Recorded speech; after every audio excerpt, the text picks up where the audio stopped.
우리가 이 시간 시편 1편 1절로 3절, 우리가 시편은 성경 가운데 가장 많은 장과 또한 많은 내용을 다루고 있는 책이지요.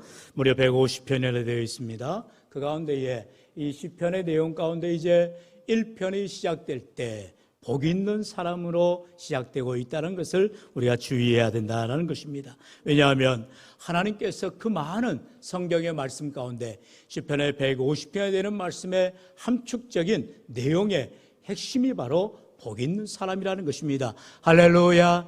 그러므로 저와 여러분의 삶이 하나님의 말씀으로 살아갈 때에 복 있는 사람, 하나님의 말씀대로 살아가는 복된 사람, 하나님의 축복의 사람이 되어서 믿음으로 살아가는 믿음의 삶이 되시기를 주의 이름으로 간절히 축원합니다. 오늘 인생 가운데 참으로 복이 있는 사람이 있는가 하면 저주받은 사람이 있다는 것이지요. 우리가 4절로 6절의 말씀은 살펴보지 않습니다만 우리 항상 반면 교사라고 하지요. 성경은 양만 이렇게 밝은 쪽만을 말씀하지 않아요. 때로는 어두운 쪽, 하나님을 멀리하는 사람, 악인들의 삶, 죄인들의 삶은 얼마나 비참한지 몰라요. 그러니까 여러분이 성경을 읽다 보면 어떤 구절에서 막 숨이 턱턱 막히고, 야, 세상에 이렇게 무시무시한 일이 있구나. 여러분, 성경의 말씀이 좋은 말씀만 있으면 얼마나 좋겠어요. 그러나 그렇게 되면 여러분 마치 달콤한 사탕과 초콜릿처럼 우리의 모든 삶을 피폐하게 만들어 버립니다. 그렇기 때문에 하나님께서는 항상 우리에게 쓴 약과 같이 때로는 힘든 약 속의 말씀을 주실 때가 있어요. 그럴지라도 우리가 그 말씀을 핑계치 아니하고 가까이 할 때 그 말씀을 양약으로 삼을 때 하나님께서 함께하여 주신다는 거죠. 오늘도 하나님께서는 특별히 이렇게 복 있는 사람의 삶을 살아갈 때에 어떠한 삶을 살아야 되느냐, 먼저 경계해야 될 것들을 얘기하고 있는 것을 봅니다. 첫 번째로요, 복 있는 사람은 어떠한 삶을 살아가느냐, 1절의 말씀이지요. 우리 같이 읽어볼까요? 시작. 복 있는 사람은 악인들의 꾀를 따르지 아니하며 죄인들의 길에 서지 아니하며 오만한 자들의 자리에 앉지 아니하고. 아멘. 여기에서 복 있는 사람은 세 가지의 삶을 멀리해야 된다고 말하죠. 첫 번째로 악인의 꾀를 따르지 말라라고 말하고 있습니다. 악인의 꾀, 악인이라고 말하는 히브리어 언어는 라샤라는 단어를 씁니다. 이것은 도덕적으로 해이해진 사람을 말하고 있어요.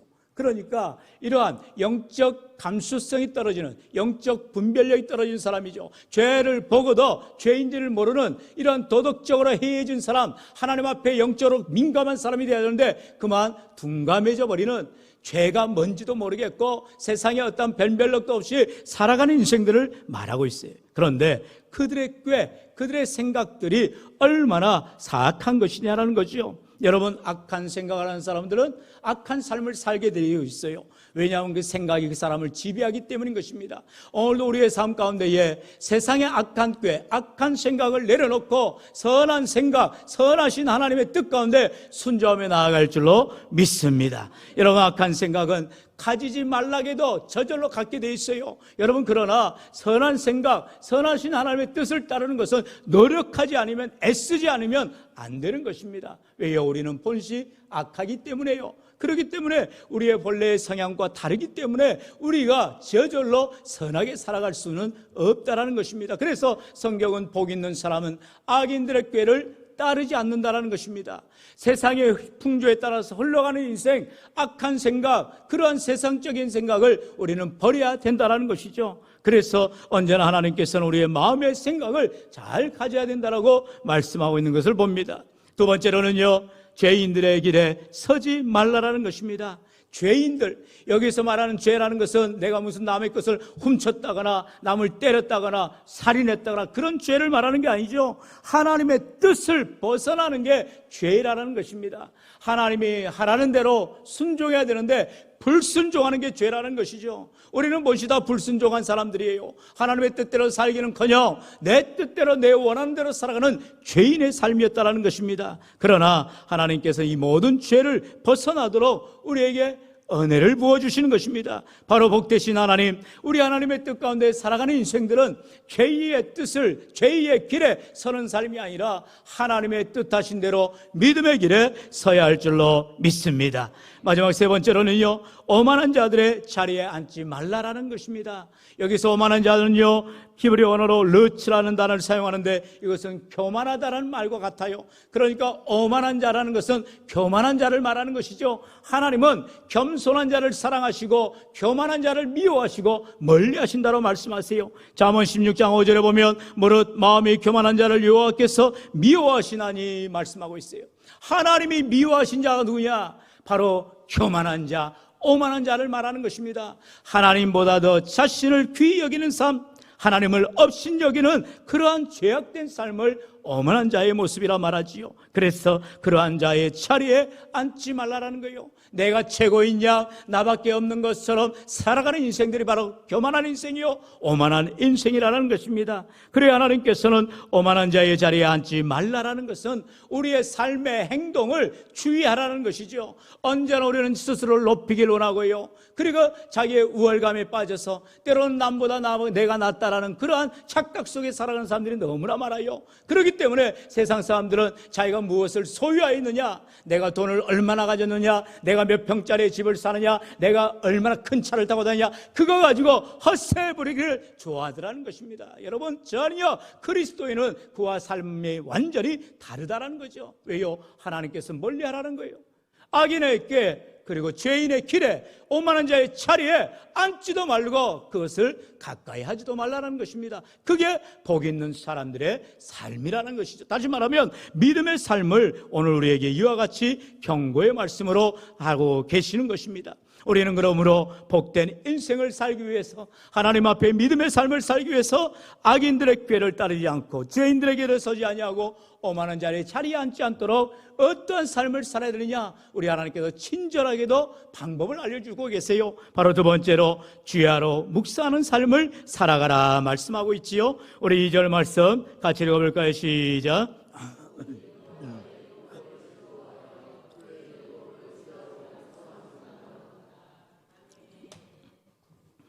오직 답은 하나밖에 없다라는 것입니다.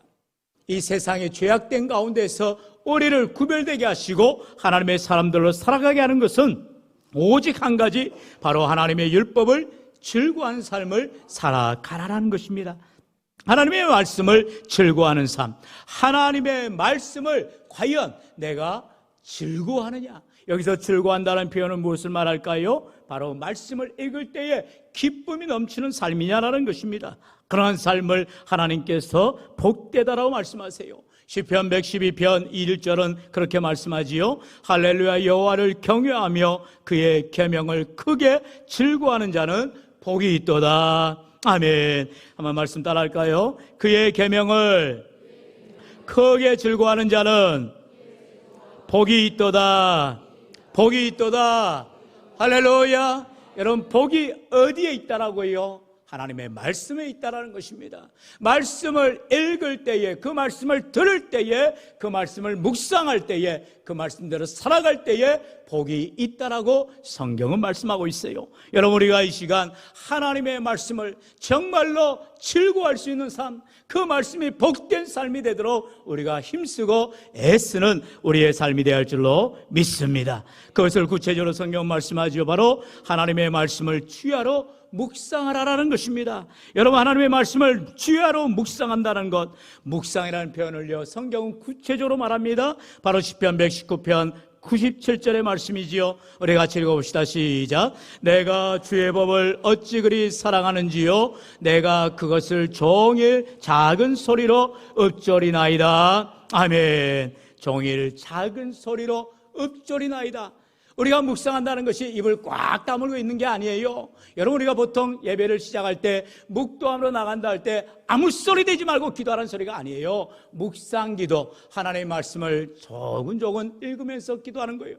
오늘도 제가 죄송하지만 예배 인도하러 나올 때에 우리 성도님들 속닥속닥 너무너무 많은 이야기를 하세요. 여러분, 사실 예배 전에는 되도록이면 주위 사람들과 대화를 하지 마세요.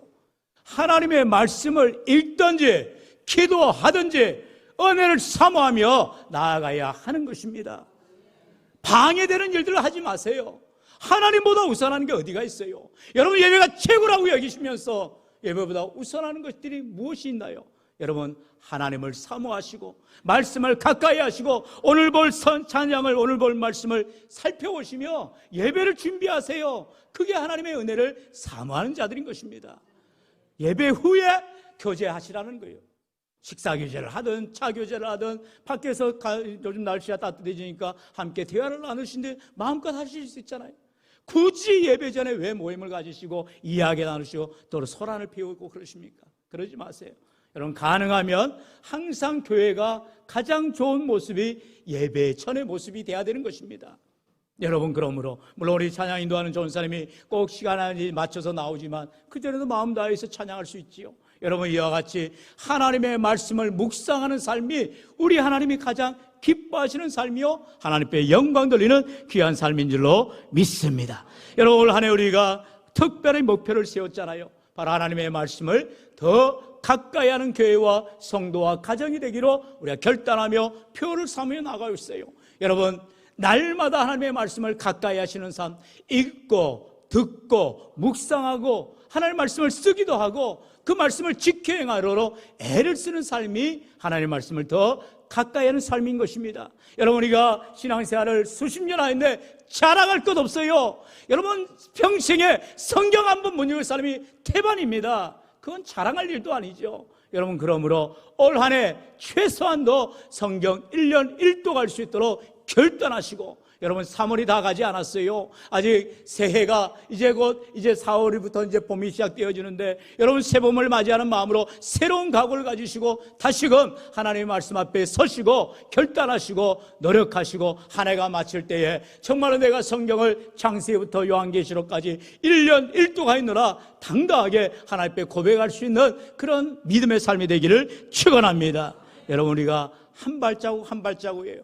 여러분, 늦춰졌다고 해서 여러분 힘쓰고 애를 쓸 때에 여러분, 우리가 당연히 나아갈 수가 있는 것입니다. 물론 때에 따라서 성경을 못 읽을 수도 있고 때로는 못 쓸 수도 있고요. 여러분, 상황에 따라 사람에 따라 다 달라질 수 있지만 우리 교회가 전적으로 이 일에 합심하여 나아갈 때에 한 마음으로 우리가 더욱 주님의 말씀을 가까이 하는 귀한 한 해가 될 수 있기를 축원합니다. 왜요? 복이 있기 때문에.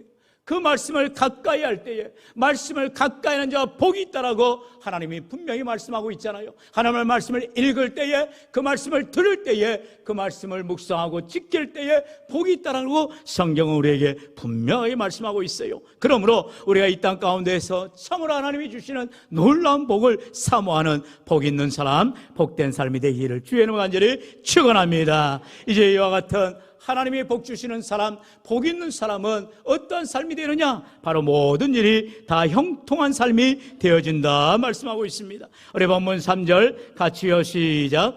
그는 시냇가에 심은 나무가 철을 따라 열매를 맺으며 그 잎사이가 마르지 아니함 같으니 그가 하는 모든 일이 다 형통하리로다. 아멘.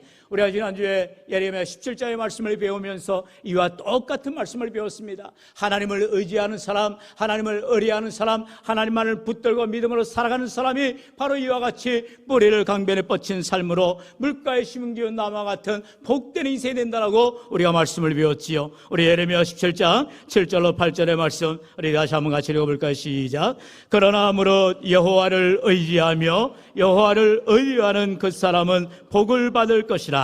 그는 물가에 심어진 나무가 그 뿌리를 강변에 뻗치고 더위가 올지라도 두려워하지 아니하며 그 잎이 청청하며 가무는 해에도 걱정이 없고 결실이 그치지 아니함 같으리라. 아멘. 여러분, 우리가 물가에 심겨진 나무같이, 오늘 말씀같이 시냇가에 심겨진 나무같이 믿음으로 뿌리를 내릴 때에, 말씀의 뿌리를 내릴 때에 우리 하나님께서 놀라운 열매를 풍성케 하여 주실 줄로 믿습니다. 여러분, 우리의 삶 가운데 이와 같이 하나님의 말씀을 가까이 하는 사람, 하나님의 말씀대로 살아가는 사람, 하나님의 말씀을 묵상하는 사람이 이와 같은 시냇가에 심겨진 나무와 같은 형통의 복을 받게 된다 말씀하고 있어요. 오늘 우리의 삶 가운데에 내가 힘쓰고 애를 쓴다고 해서 형통한 삶으로, 성공한 삶으로 살아가는 것이 아니라 하나님의 말씀대로 살아가는 사람, 하나님의 말씀을 의지하는 사람, 하나님의 말씀을 즐거워하며 기뻐하는 사람이 바로 형통한 삶, 복된 삶이라고 성경은 말씀하고 있습니다. 여러분, 성 어거스틴이 그가 참회록에서 그와 같은 고백을 했어요. 어느 날 불현듯 하나님의 음성이 들렸어요. 네 옆에 있는 성경을 펼쳐서 읽어라. 이 하나님의 순식간에 나오는 음성을 듣고 그 옆에 두었던 성경을 펼쳐 읽으면서 구원의 말씀, 복된 말씀, 축복의 말씀을 듣게 되어지고 그는 비로소 무릎 꿇어 하나님의 은혜를 구하게 되었다라고 말씀하고 있어요.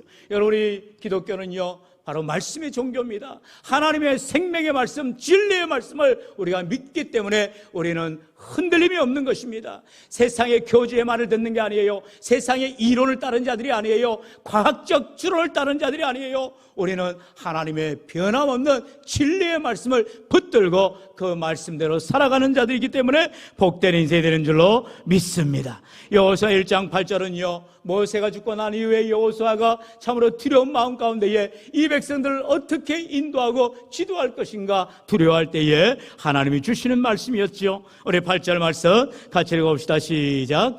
이 율법책을 내 입에서 떠나지 말게 하며 주야로 그것을 묵상하여 그 안에 기록된 대로 다 지켜 행하라. 그리하면 내 길이 평탄하게 될 것이며 내가 형통하리라. 아멘.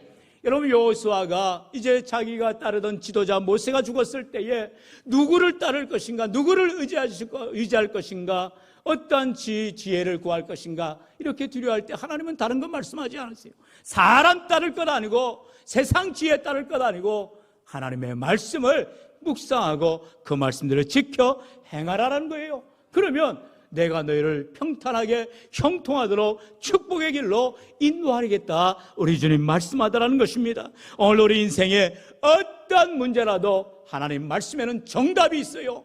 여러분, 하나님의 말씀에는 우리의 모든 문제에 해결책이 있음을 믿으시기를 축원합니다.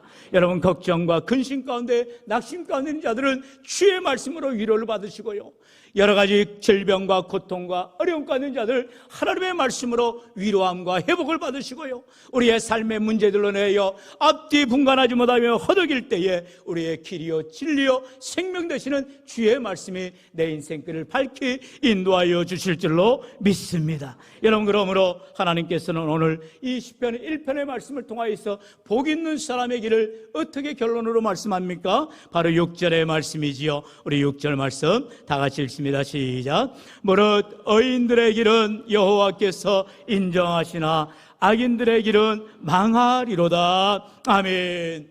우리 성경 1편이 이제 복 있는 사람으로 시작하였더니 6절에서는요, 의인들로 마무리하는 것을 봅니다. 우리 하나님 앞에 복을 받는 사람들은 하나님의 말씀대로 살아가는 사람들이요, 그 사람들이 바로 의인들이라고 성경이 말하고 있어요. 오늘 우리의 삶 가운데 이와 같은 하나님의 복을 받은 사람, 믿음으로 살아가는 의인의 삶이 되어서 하나님 앞에 인정받으며 칭찬과 영광과 존귀함을 돌리는 축복의 삶의, 형통의 삶의, 믿음의 삶이 되시기를 주의 이름으로 간절히 축원합니다. 축원합니다.